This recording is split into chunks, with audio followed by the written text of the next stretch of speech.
Bantu tekan subscribe ya guys. Kenapa karyawan itu kalau dikasih peluang untuk pinjem duit di perusahaan itu pasti diambil? Jadi guys, sebenarnya kita itu kan kalau jadi karyawan itu biasanya kalau di perusahaan dikasih peluang untuk pinjem duit atau ngutang atau kredit. Terus kita juga ada peluang di situ jadi karyawan itu sebagai pemegang saham.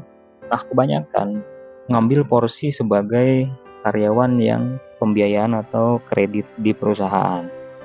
Sebenarnya kalau kata saya, kalau dia mampu ya bagus. Dan itu satu hal lagi, guys. Ternyata perusahaan itu kalau karyawannya itu minjem duit, perusahaan itu dapat untung, guys. Karena dia akan mendapatkan bunga dari situ biasanya. Misalkan minjemnya itu 10.000, dibayarnya dengan 12.000 kan, berarti ada selisih 2.000 dari karyawan bayar itu dengan bayar kredit kan. Coba bayangin kalau misalkan karyawan itu jadi pemegang saham, karyawan itu nyimpen uang di situ misalkan 100.000 gitu kan, ditaruh di perusahaan, kira-kira perusahaan dapat untung apa enggak? Sebenarnya kalau perusahaan dibilang untung tiap bulan kayaknya enggak deh, karena yang namanya saham itu kan naik turun ya, kadang naik kadang turun gitu, dan saham itu nggak bisa diambil.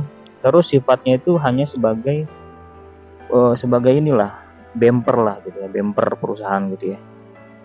Terus pertanyaannya adalah, kira-kira nih di suatu saat misalkan perusahaan ini mengalami kerugian, dari beberapa karyawan akan ada porsi untuk di PHK atau dipecat sama perusahaan itu. Ini ada beberapa orang, 10 orang nih yang ditunjuk yang akan siap di PHK. Nah, dari 10 orang PHK itu guys, rata-rata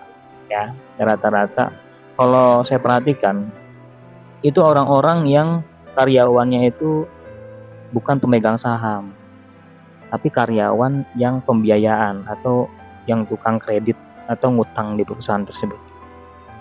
Jadi gini guys, kesimpulannya bahwa sebenarnya kalau saya pikir ya, ketika kalian itu menjadi karyawan di perusahaan, terus kalian juga sebagai pemegang saham, kalian tuh seperti kayak ada sesuatu yang lebih lah dari perusahaan itu menilai.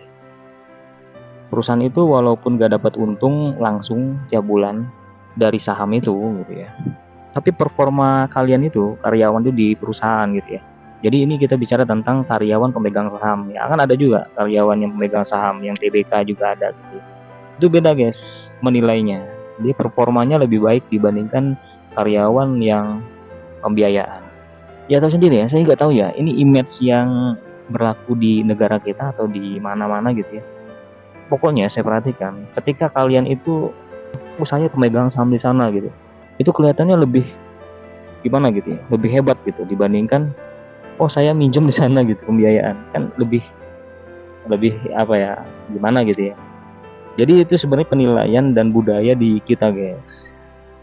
Untuk benar atau salah itu relatif, dan hal demikian itu bisa terjadi karena budaya kita begitu gitu loh.